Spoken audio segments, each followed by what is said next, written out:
Allahabad high court ने एक अहम फैसले में एक बड़ी बात कही है जिसका असर व्यापक है। इलाहाबाद हाईकोर्ट ने एक महत्वपूर्ण फैसले में स्पष्ट किया है कि किसी भी व्यक्ति या समुदाय को अपने निजी परिसर में धार्मिक प्रार्थना सभा आयोजित करने के लिए राज्य सरकार या प्रशासन से पूर्व अनुमति लेने की आवश्यकता नहीं है। कोर्ट ने कहा है कि अधिकार भारत के संविधान के अनुच्छेद 25 के अंतर्गत प्रदत्त मौलिक अधिकारों का हिस्सा है, जिसे सामान्य परिस्थितियों में सीमित नहीं किया जा सकता है।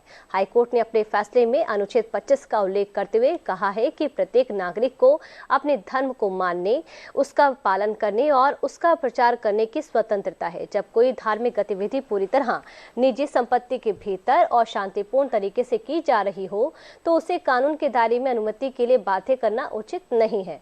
ऐसे मामलों में प्रशासनिक हस्तक्षेप संविधान की मूल भावना के विपरीत होगा।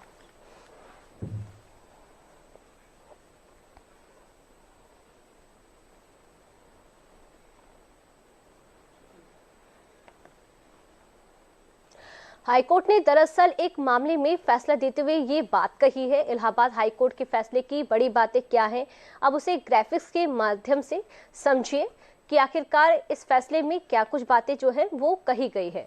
देखिए, प्रत्येक नागरिक को अपने धर्म को मानने, उसका पालन करने और उसका प्रचार करने की स्वतंत्रता है, ये कोर्ट की तरफ से कहा गया है। इसके अलावा कोर्ट ने जो कहा है वो ये है कि जब कोई धार्मिक गतिविधि पूरी तरह निजी संपत्ति के भीतर और शांतिपूर्ण तरीके से की जा रही हो तो उसे कानून के दायरे में अनुमति के लिए बाध्य करना उचित नहीं है। ऐसे मामलों में प्रशासनिक हस्तक्षेप संविधान की मूल भावना के विपरीत होगा। इस स्वतंत्रता केवल उसी स्थिति में मान्य होगी जब धार्मिक प्रार्थना सभा पूरी तरह निजी परिसर के भीतर आयोजित की जाए। अगर धार्मिक सभा से व्यवस्था, शांति, यातायात प्रभावित हो तो प्रशासन जरूरी कदम भी उठा सकता है। सार्वजनिक स्थानों पर किसी भी प्रकार की धार्मिक सभा, आयोजन या जुलूस से पहले पुलिस प्रशासन को सूचना देना भी अनिवार्य होगा। सार्वजनिक स्थलों पर आयोजन के दौरान कानून व्यवस्था बनाए रखना प्रशासन की जिम्मेदारी है।